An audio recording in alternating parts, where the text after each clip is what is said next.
खबर पश्चिम मेदिनीपुर से है। कई वर्षों से सहकारी समिति के निर्देशक मंडल का चुनाव बंद था। आखिरकार राज्य सहकारी विभाग ने चुनाव प्रक्रिया शुरू की है। इसी के तहत बुधवार को पश्चिम मेदिनीपुर जिले के केशपुर ब्लॉक की बुरापाट सहकारी समिति की 9 सीटों के लिए चुनाव कार्यक्रम जारी किया गया। नामांकन जमा करने की निर्धारित अवधि में केवल तृणमूल कांग्रेस के उम्मीदवारों ने 9 सीटों के लिए नामांकन भरा। निर्धारित समय समाप्त होने के बाद भी किसी विपक्षी उम्मीदवार ने नामांकन दाखिल नहीं किया। नतीजतन तृणमूल कांग्रेस के उम्मीदवार इन 9 सीटों पर बिना किसी प्रतिस्पर्धा के विजयी घोषित किए गए।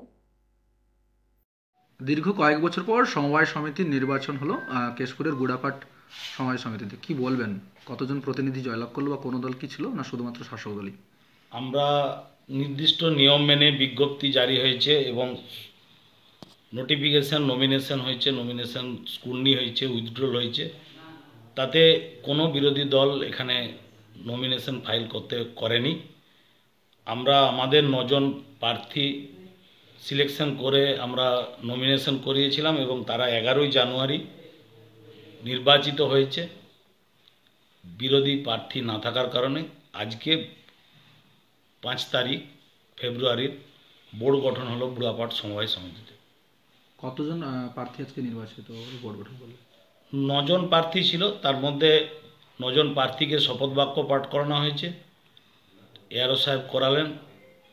এখানে তাদের মধ্যে একজন সভাপতি, একজন সম্পাদক, একজন সহসভাপতি, ওই 9 জনের মধ্য থেকে নির্বাচিত হয়েছে। সভাপতি হয়েছে অরুণ মণ্ডল, সম্পাদক হয়েছে রবিলোচন চৌধুরী, সহসভাপতি হয়েছে শিবপ্রসাদ কলা। আগামী দিনের সমিতি যে পরিচালনার ব্যবস্থা সেটা কি অনেকটাই সুচারুভাবে মনে হলো?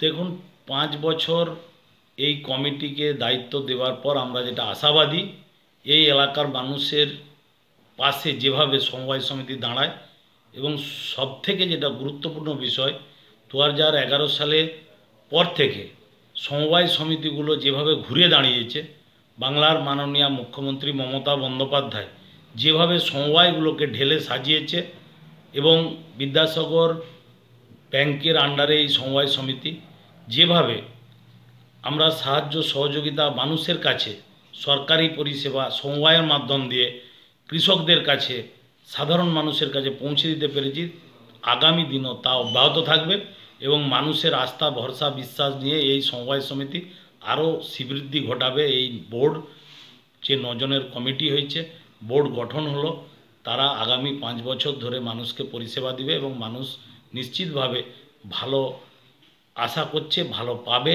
এটুকু দায়িত্ব নিয়ে বলতে পারি। কারণ দায়িত্বশীল মানুষদেরই আমরা দায়িত্ব দিয়েছি।